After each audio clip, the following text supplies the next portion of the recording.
Our story today is called The Boarded Window. It was written by Ambrose Bierce. Here is Shep O'Neill with the story.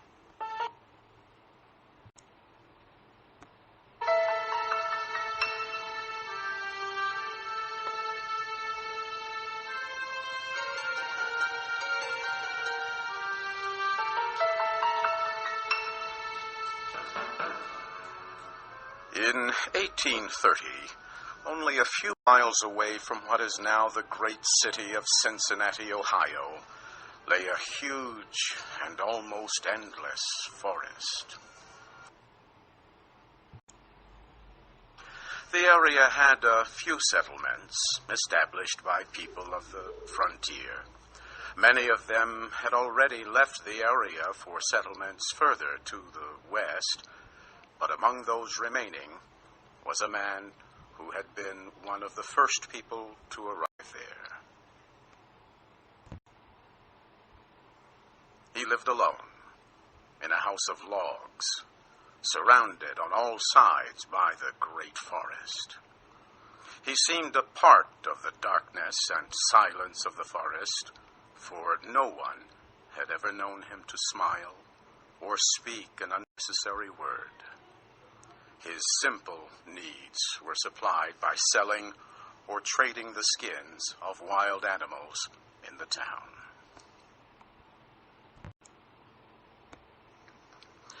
His little log house had a single door. Directly opposite was a window. The window was boarded up. No one could remember a time when it was not, and no one knew why it had been closed.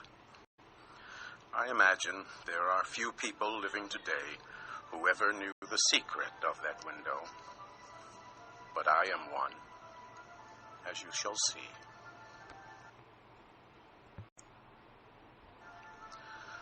The man's name was said to be Murlock. He appeared to be 70 years old, but he was really 50.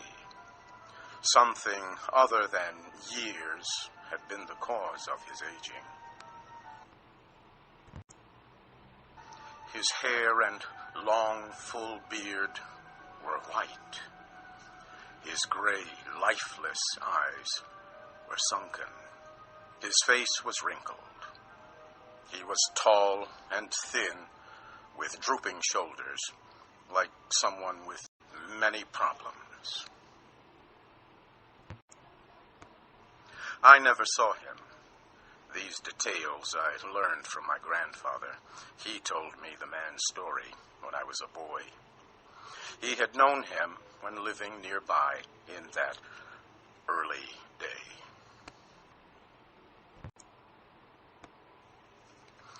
One day, Murlock was found in his cabin, dead.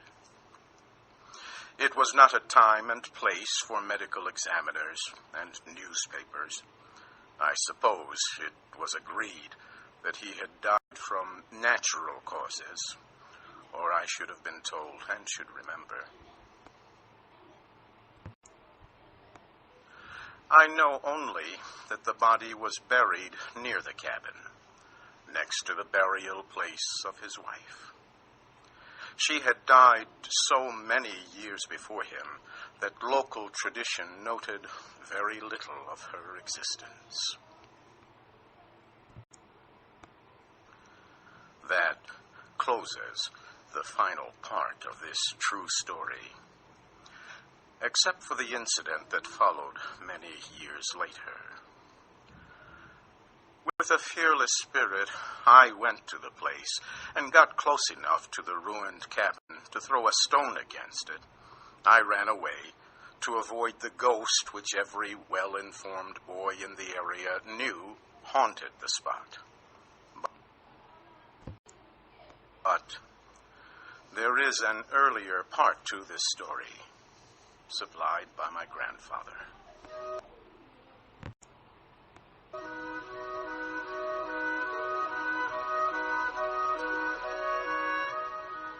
When Murlock built his cabin, he was young, strong, and full of hope. he began the hard work of creating a farm. He kept a gun, a rifle, for hunting to support himself. He had married a young woman in all ways worthy of his honest love and loyalty. She shared the dangers of life with a willing spirit and a light heart. There is no known record of her name or details about her. They loved each other and were happy.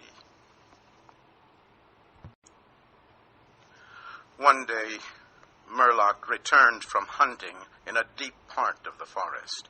He found his wife sick with fever and confusion. There was no doctor or neighbor within miles. She was in no condition to be left alone while he went to find help. So Murlock tried to take care of his wife and return her to good health. But at the end of the third day, she fell into unconsciousness and died. From what we know about a man like Murlock, we may try to imagine some of the details of the story told by my grandfather. When he was sure she was dead, Murlock had sense enough to remember that the dead must be prepared for burial. He made a mistake now and again while performing this special duty. He did certain things wrong, and others which he did correctly were done over and over again.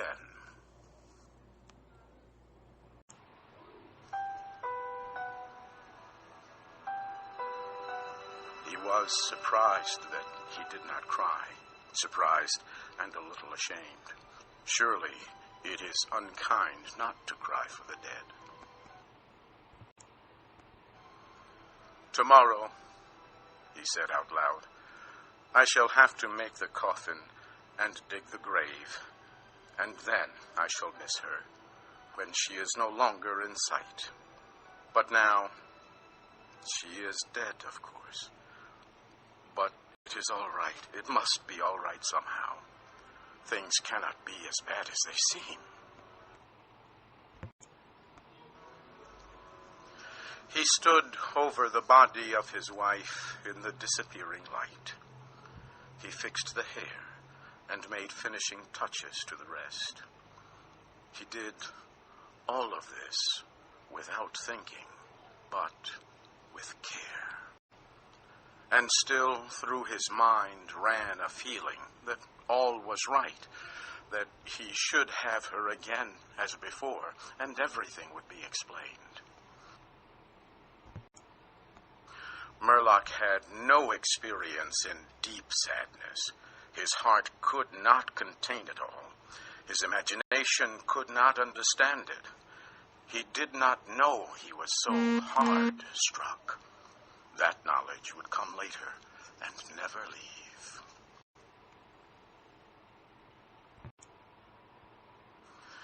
Deep sadness is an artist of powers that affects people in different ways. To one, it comes like the stroke of an arrow, shocking all the emotions to a sharper life. To another, it comes as the blow of a crushing strike. We may believe Murlock to have been affected that way. Soon after he had finished his work, he sank into a chair by the side of the table upon which the body lay. He noted how white his wife's face looked in the deepening darkness. He laid his arms upon the table's edge and dropped his face into them, tearless and very sleepy. At that moment, a long screaming sound came in through the open window. It was like the cry of a lost child in the far deep of the darkening forest, but the man did not move. He heard that unearthly cry upon his failing sense, again and nearer than before. Maybe it was a wild animal, or maybe it was a dream, for Murlock was asleep.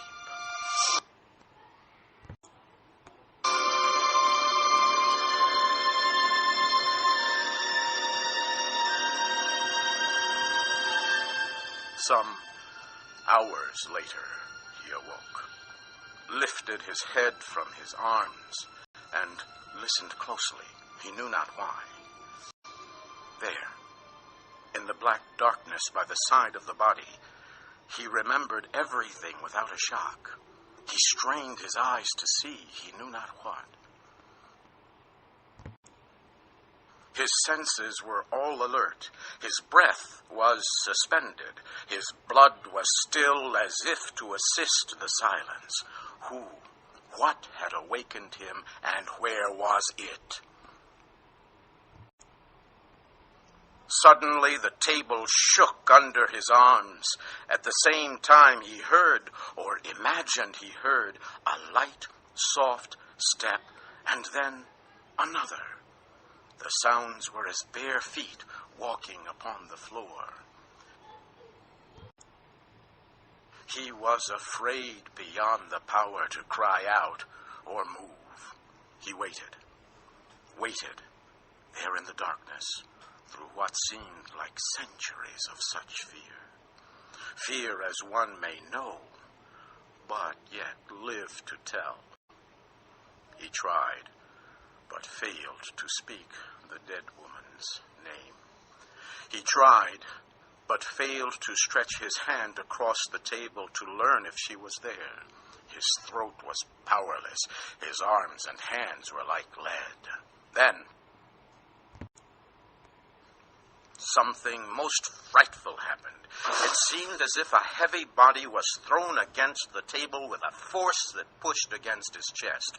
At the same time, he heard and felt the fall of something upon the floor. It was so violent a crash that the whole house shook. A fight followed, and a confusion of sounds impossible to describe. Murlock had risen to his feet. Extreme fear had caused him to lose control of his senses. He threw his hands upon the table. Nothing was there. There is a point at which fear may turn to insanity, and insanity incites to action. With no definite plan, and acting like a madman, Murlock ran quickly to the wall. He seized his loaded rifle and, without aim, fired it. The flash from the rifle hit the room with a clear brightness. He saw a huge, fierce panther dragging the dead woman toward the window. The wild animal's teeth were fixed on her throat. Then there was darkness, blacker than before, and silence.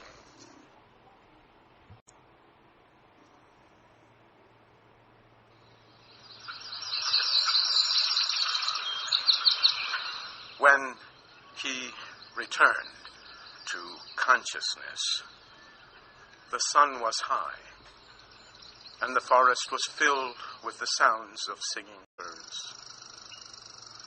The body lay near the window, where the animal had left it when frightened away by the light and sound of the rifle.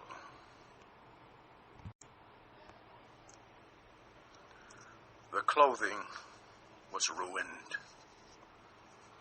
The long hair was in disorder. The arms and legs lay in a careless way, and a pool of blood flowed from the horribly torn throat. The ribbon he had used to tie the wrists was broken. The hands were tightly closed. And between the teeth was a piece of the animal's ear.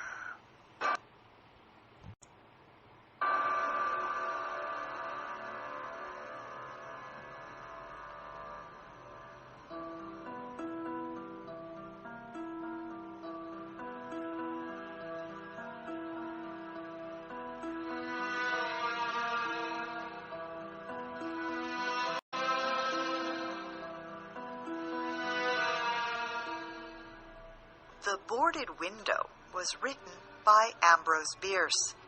It was adapted for Special English by Lawan Davis, who was also the producer. The storyteller was Shep O'Neill.